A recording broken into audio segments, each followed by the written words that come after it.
শোনো, এক গ্রামে এক ব্রাহ্মণ ও ব্রাহ্মণী বাস করত। একদিন হয়েছে কি, একটা সুখবর শুনেছো গিন্নি? আমাদের জমিদার মশাইয়ের পুত্র সন্তান হয়েছে।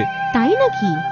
তা বেশ, এ তো আনন্দেরই কথা, কিন্তু তোমায় যেন একটু বেশি খুশি মনে হচ্ছে।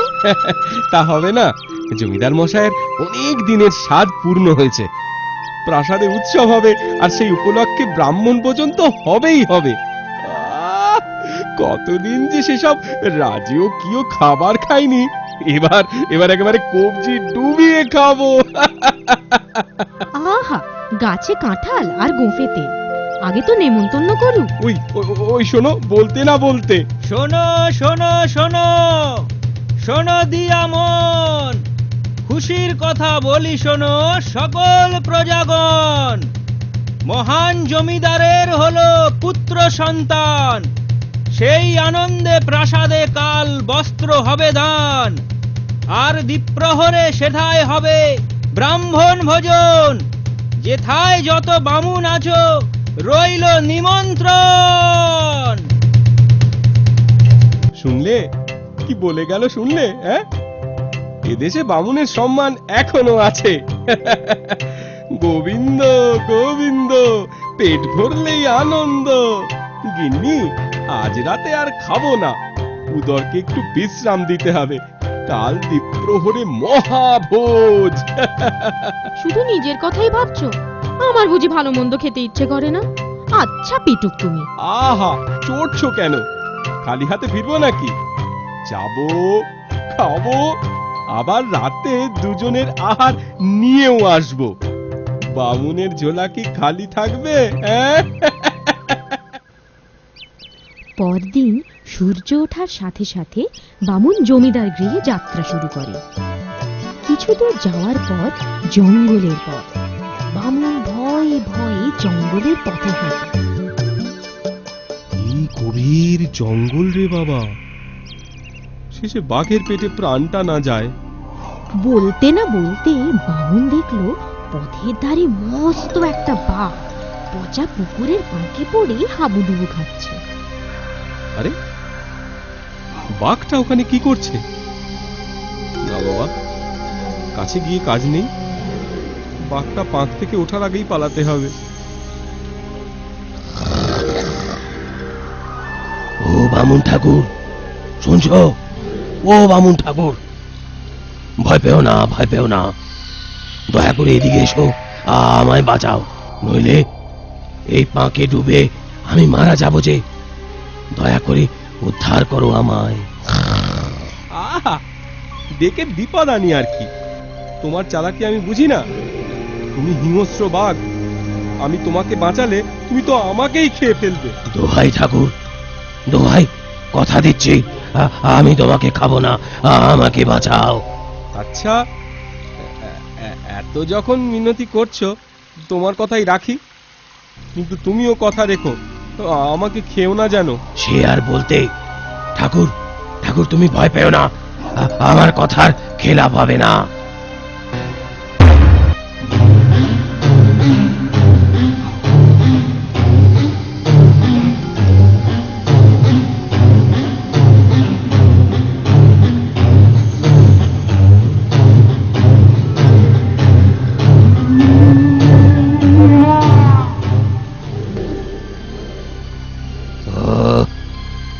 বাঁচলাম।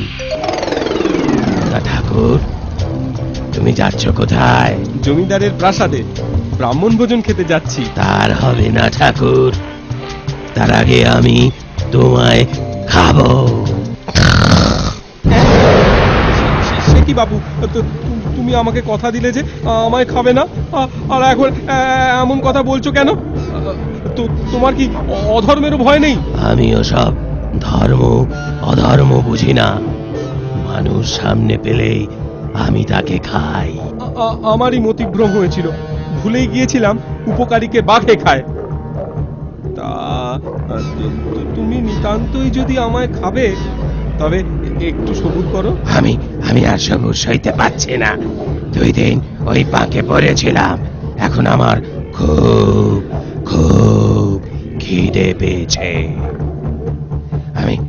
আমি এক্ষুনি তোমায় খাবো। তা খাও, তবে ধর্মের কথা শোনানো ব্রাহ্মণের ধর্ম। আমি তোমার উপকার করেছি, প্রাণে বাঁচিয়েছি, তাই আমায় কোনো সুযোগ না দিলে আমার প্রতি অবিচার হবে। মৃত্যুর পর আমার স্বর্গবাস হলেও তোমার নরকবাস হবে। বিশ্বাস না হয় 5 জনকে জিজ্ঞাসা করে দেখতে পারো, তারা কি বলে, বিচার হয়ে যাবে। তুমিও আমায় সুযোগ দিলে পাপের ভাগী হবে না, নরক যন্ত্রণার থেকেও বেঁচে যাবে। এই এই তোমরা মানুষরা এত কথা বলো না, শুধু শুধু দেরি করে দিচ্ছ। এই জঙ্গলে 5 জনকে পাবে কোথায়? না না না না, বেশি দেরি হবে না। ওই নদীর দিকে চলো, সামনে যাকে পাবো তাকেই জিজ্ঞাসা করব। আচ্ছা তাই চলো। বাঘের থেকে বাঁচলাম, এবারে পাপের থেকে বাঁচি।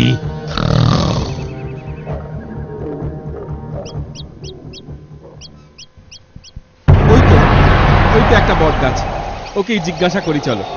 ওহে জ্ঞানী বট গাছ, তুমি আমাকে একটা বিচার করে দাও তো। এই বাঘকে আমি পাঁক থেকে তুলে বাঁচিয়েছি, এখন ও আমাকেই খেতে চায়। আমাকে খাওয়া ওর উচিত কি? নিশ্চয়ই উচিত। বলো কি, এ কেমন বিচার হে? আমি ওর উপকার করলাম, প্রাণে বাঁচালাম, আর ও আমাকে খাবে? তা তো খাবেই। তুমিই বিচার করে দেখো, এই আমি কত লোককে ছায়া দিয়ে উপকার করি। আমার ছায়ায় কত পথিক ঘুমোয়, বিশ্রাম করে। মানুষের শ্বাস প্রশ্বাসের বায়ু তাও আমি যোগান দিই, আর তারা আমার পাতা ছেড়ে ডাল ভাঙে, আরো নানাভাবে আমাকে কষ্ট দেয়। উপকার করি বলেই তো আমায় শাস্তি পেতে হয়। তবে বাঘই বা তোমাকে খাবে না কেন? কি বামুন ঠাকুর, শুনলে তো? আর দেরি লাভ কি? থামো তো বাবু, সবে তো 1 জন হলো, এখনো 4 জন বাকি। সবুর আর সয় না। আরে ওই তো একটা কাক, এবার ওকেই জিজ্ঞাসা করি। ওহে বিচক্ষণ কাক, শুনে বিচার করো দেখি। আমি এই বাঘকে পাঁক থেকে তুলে এনে প্রাণে বাঁচিয়েছি, এখন ও আমাকেই খেতে চায়। আচ্ছা, এটা অন্যায় কিনা তুমি বলো। অন্যায় কেন হবে? বাঘ যদি তোমাকে খায়, ধর্মের কাজ করবে।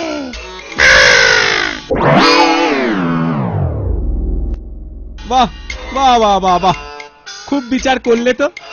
এই তুমি বিচক্ষণ, এই তোমার বুদ্ধি। মূর্খ কাক। মৃত্যুর মুখে তোমার বিচার বুদ্ধি লোপ পেয়েছে ঠাকুর, নইলে তুমি বাস্তব জ্ঞান হারাবে কেন? কি তোমার বাস্তব শুনি? এই আমাকে দেখো, যেখানে যত নোংরা আবর্জনা থাকে তা আমি খেয়ে থাকি। এতে কি সমাজের উপকার করি না? আমরা মানে কাকেরা না থাকলে সমাজের রোগ ব্যাধি আরো বেশি ছড়াতো। নোংরা আবর্জনা পরিষ্কার করে আমরা ঝাড়ুদারের কাজ করি। কাক কাক, আর তোমরা আমাদের দেখলেই ঢিল ছড়ো, বাড়ি থেকে তাড়িয়ে দাও। কাক, অলক্ষণে কাক বলে গাল মন্দ করো, তা তোমরা উপকারীকে সাজা দাও। আর বাঘ তেমনটি করলে তার অধর্ম হবে কেন?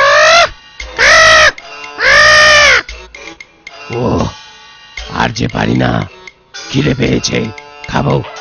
তার আবার ন্যায় অন্যায়, ধর্ম অধর্ম তোমরা পারো বটে। অত যদি বুঝতে তুমি, তো মানুষ হয়ে যেতে। চলো চলো, এবার 3য় জনের কাছে যাই।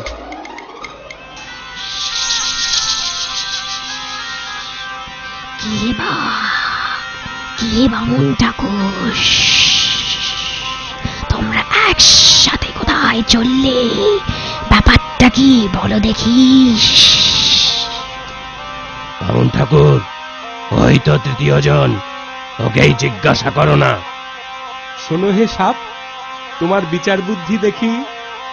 এই বাঘ আমায় খেতে চায়, অথচ আমি ওকে প্রাণে বাঁচিয়েছি। উপকারীকে খাওয়া তো পাপ, কি বলো সাপ? কেন পাপ হতে যাবে কেন? এটাই তো রীতি। বাঘ মানুষকে খাবে না তো কি শাক পাতা দুব্ব ঘাস খাবে? না না না না, কিন্তু আমি তোর উপকার করেছি। উপকার কি আমি করি না? চাষের জমির পোকামাকড় ইঁদুর খেয়ে আমরা ফসল বাঁচাই, সেই ফসল খেয়ে মানুষ বেঁচে থাকে, পরে আমাদের উপকার মনে রাখে না, দেখলেই মারতে আসে, বিষ দাঁত ভেঙে দেয়, জাঁপিতে আটকে রাখে, আরো কত না অত্যাচার করে মানুষ। তাই সব যদি পাপ না হয় তো বাঘের বেলায় তা পাপ হতে যাবে কেন?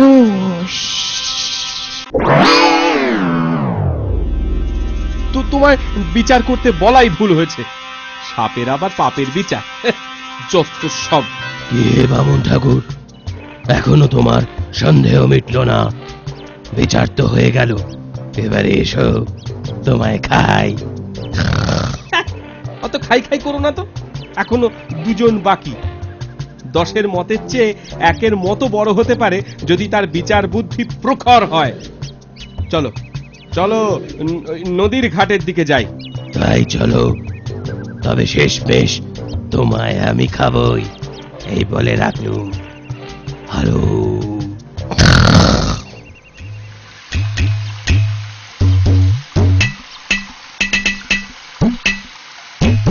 ঠাকুর, ওই হাঁড়িকে জিজ্ঞেস করো, দেরি করো না, খিদেতে পেট চ করছে।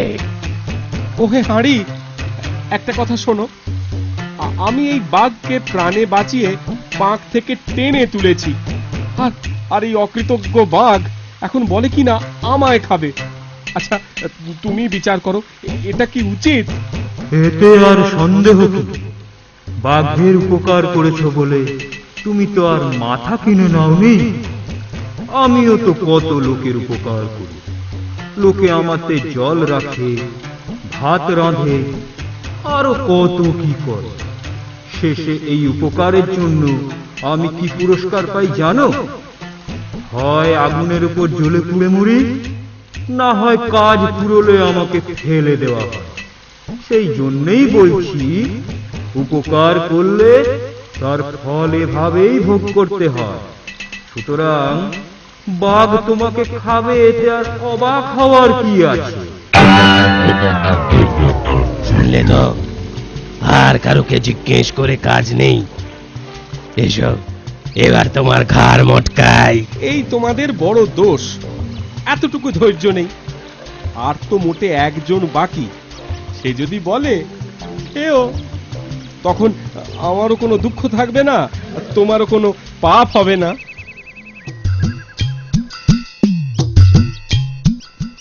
ও শেয়াল পণ্ডিত, পালিও না, তোমার কোনো ভয় নেই, ভয় নেই। মানুষ ছেড়ে বাঘ শেয়াল খাবে না। তুমি বরং আমাদের একটা বিচার করে দাও ভাই। কিসের বিচার? দূর থেকেই বলো, ওই বাঘকে আমি একটুও বিশ্বাস করি না। তোমাকে দেখে আমি একটু ভরসা পেলাম। তুমি পণ্ডিত, এতক্ষণ সব মূর্খদের কাছে বিচার চাইছিলাম জানো। ঠাকুর, ভূমিকা ছেড়ে আসল কথা বলো, আমার আবার তাড়া আছে। শোনো শেয়াল পণ্ডিত, হয়েছে কি, আমি অকৃতজ্ঞ বেঈমান বাঘকে প্রাণে বাঁচিয়েছি। ও পাকে ডুবে মরছিল জানো, তা ওকে বাঁচাবার পর আমাকেই খেতে চাইছে, অথচ আগে কথা দিয়েছিল আমার কোনো ক্ষতি সে করবে না। এটা কি কথার খেলাপ নয়? হ্যাঁ, এটা কি অন্যায় নয়? হ্যাঁ, তুমি বিচার করো। কি বাঘ, তুমি কথা দাওনি যে আমায় খাবে না? তা দিয়েছিলুম বটে, তাতে কি? কথা রাখতে গেলে তো আমায় ঠকতে হবে, না খেয়ে মরতে হবে। কথার দামের থেকে আমার কাছে নিজের প্রাণের দাম ঢের বেশি। তোমাদের কথা আমি কিছুই বুঝতে পারছি না। আর বিচার করতে গেলে আগে স্থান, কাল, পাত্র বিচার করতে হবে। তাই ঘটনা কোথায় ঘটেছিল? ওই ওই দিকে একটা পচা পাঁকের পুকুর আছে, সেইখানে। আমায় যদি সেখানে নিয়ে যেতে পারো তাহলে ন্যায় বিচারের সুবিধে হয়। তা বেশ, তাড়াতাড়ি চলো, সেখানেই যাই। খিদের জ্বালা আর সহ্য হয় না। বাঘ আগে, ব্রাহ্মণ মাঝে, আর শিয়াল পিছনে। এইভাবে তারা সেই পুকুরের কাছে এলো।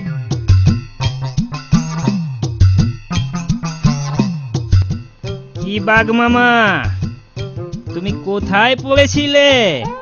দেখাও তো। এই যে, এইখানে আমি পড়েছিলাম।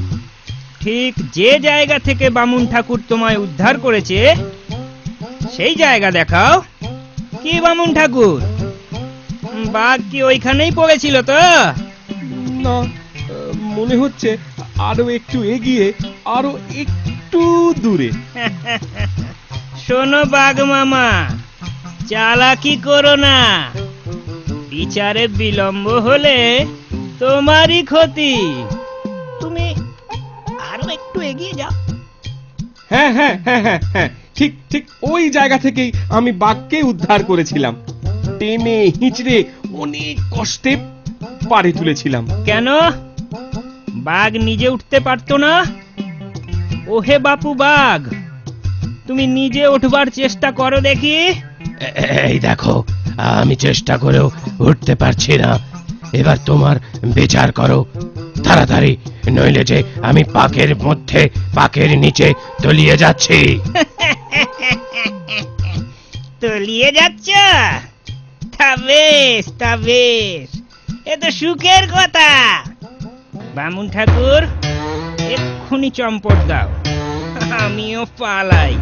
ওই বাঘ বেটা যেমন পাজি তেমনি ফল পাক, পাকের ভেতরে ডুবে মরুক। বাঁচাও, বাঁচাও, এ কেমন বিচার হলো? আমি ডুবে মরছি যে। ও বামুন ঠাকুর, এবার আমি সত্যি সত্যি কথা দিচ্ছি, আমি তোমায় খাবো না। আমাকে বাঁচাও, বাঁচাও, বাঁচাও, বাঁচাও, বাঁচাও, বাঁচাও, চেঁচাও চেঁচাও, এবার যত পারো চেঁচাও। আমি আর কর্ণপাত করছি না, আমার ভালোই শিখতে হয়েছে। সে ভুল আমি আর করব না। ধন্যবাদ শিয়াল পণ্ডিত, তোমার সারা জীবন মনে থাকবে। এই বলে ব্রাহ্মণ ও শিয়াল চম্পট দিল, আর বোকা বাঘ ছটফট করতে করতে ক্রমেই ডুবতে থাকলো।